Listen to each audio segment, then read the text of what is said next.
Hai, berjumpa lagi dengan channel Faris Creative Freedom. Kali ini kita akan mengangkat biografi seorang yang sangat terkenal di China, yakni Ma Huateng atau yang dikenal dengan Pony Ma. Beliau ini merupakan pendiri raksasa internet terbesar di China, yakni Tencent. Ma Huateng ini cukup terkenal ya, karena dia memiliki bisnis yang tidak hanya perusahaan, tapi juga dia sebagai seorang investor. Ini mirip seperti mereka mengenalnya sebagai Warren Buffett-nya China lah. Tapi ini lebih agresif Ma Huateng ini. Jadi ada satu speech ya, dari CEO Tencent ini, kamu butuh angan-angan yang luar biasa untuk menjadikanmu sebagai pelopor. Nah ini sangat bagus ya speech-nya ini.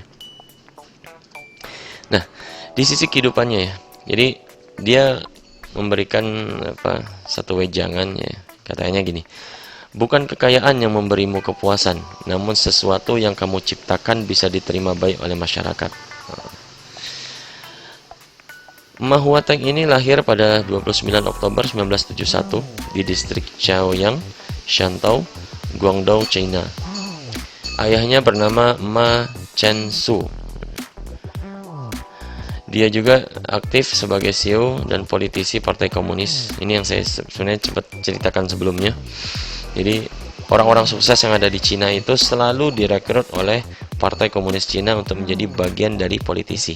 Itu perhatikan, seperti itu.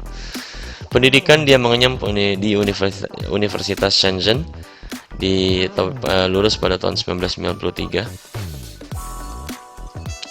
Karirnya, ya kan.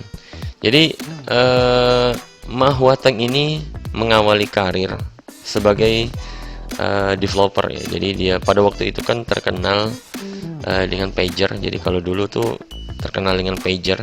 Nah, Ma Huateng ini atau Pony Ma ini dia dulu bekerja pertama kali itu di China Motion Telecom Development. Jadi sebagai developer pager. Selanjutnya dia juga bekerja di Shenzhen Ransun Communication Co Ltd. Itu sebagai pengembang layanan panggilan internet. Jadi kalau sekarang itu voice call. Jadi dia sebenarnya udah lama ya, berarti berkecimpung di bidang bisnis internet call gini. Pada tahun 1999, jadi dia membangun OICQ. Jadi kalau dulu pada waktu zaman tahun 1999 ke bawahnya itu dulu kan ada yang mungkin yang nggak tahu ya kalau generasi sekarang, tapi generasi lahir tahun 70 tahun 80-an itu pasti kenal dengan yang namanya ICQ. Jadi dulu perusahaan chatting yang dibuat oleh Israel pada waktu itu. Jadi ada perusahaan Israel bikin namanya ICQ, perusahaan chatting. Jadi kalau hampir mirip lah seperti Yahoo Messenger ya kalau dulu ya. Jadi cuman ICQ ini agak lebih rumit penggunaannya karena kayak kita itu konsul, jadi ketik-ketik dulu kalau mau chatting, ada kode-kodenya. Nah kalau Yahoo Messenger itu kan tinggal klik doang, klik add friends gitu kan, buzz dan sebagainya. Nah dia membangun sendiri untuk di Cina, diterapkan di Cina yang namanya OICQ, jadi Open ICQ, dan ini sifatnya gratis ya kan.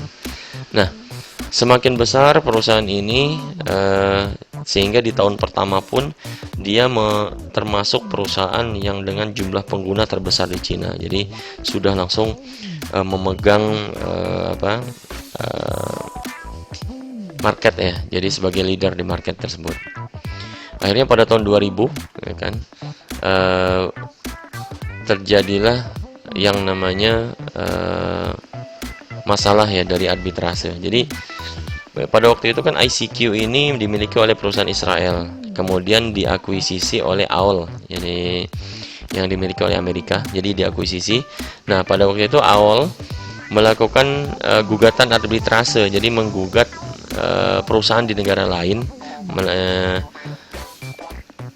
dengan alasan bahwa OICQ, domain OICQ ini melanggar hak milik ya. Jadi ini Amerika itu sudah punya karena dia habis akuisisi, yaitu ICQ. OICQ ini merupakan pelanggaran bagi mereka. Dan pada waktu itu gugatan tersebut dimenangkan oleh AOL, ya kan. Akhirnya mau tidak mau si Ponima ini mengganti OICQ ini menjadi QQ. Jadi kalau dalam bahasa China itu artinya cute. Diubahlah jadi dari layanan chatting tersebut menjadi QQ namanya. Nah, dari QQ ini akhirnya berkembang lagi di tahun 2003. QQ itu memulai atau mengeluarkan bisnis game online. Nah, ini bisnis terbesar, menghasilkan revenue terbesar pada waktu itu bagi Tencent. Di tahun 2004 Tencent ini membangun layanan instant messaging dan digital content. Jadi dari QQ ini dia berbisnis game online, ya kan, yang pada waktu itu menghasilkan lebih kurang 5 miliar dolar dari game online. Terus mulai dia membangun layanan digital content seperti Nada Dering, terus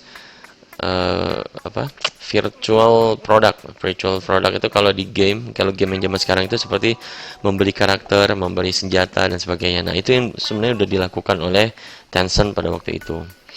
Di tahun 2005 Tencent meluncurkan PayPay.com. Ini merupakan website e-commerce pesaingnya Alibaba.com. Pada tahun 2010 Tencent ini membangun WeChat. Jadi pada waktu itu Tencent menerapkan seperti Microsoft. Jadi dibentuklah beberapa orang tim, ya kan. Akhirnya mereka ditugaskan untuk berlomba dalam inovasi. Terbentuklah layanan yang namanya WeChat. Selanjutnya pada tahun 2015 Tencent ini membangun rumah sakit internet. Jadi ini yang menarik sebenarnya. Rumah sakit internet ini orang untuk melakukan cek medis dan sebagainya itu tidak mesti harus datang ke rumah sakit. Jadi dia bisa melakukan proses pengecekannya itu melalui online. Ini inovasi-inovasi luar biasa ya. Jadi bagaimana seorang Ma Huateng ini mengembangkan ide-ide bisnisnya menjadi lebih besar dan semakin besar lagi, sehingga wajarlah dikatakan bahwa Ma Huateng ini secara perusahaan dan secara individu masuk dalam kategori orang terkaya di dunia, ya kan. Kalau nggak salah versi Forbes itu 9, urutan ke-9, dan bahkan dia telah mengalahkan Jack Ma. Jadi pada waktu itu Jack Ma memiliki kekayaan 34 miliar. Ma Huateng ini sudah mencapai sekitar 38 miliar. Mungkin sekarang udah lebih dari itu. Nah, Tencent ini sebenarnya secara bertahap ya. Jadi kalau kita lihat tadi perkembangannya itu adalah dia membangun ya, bukan membeli.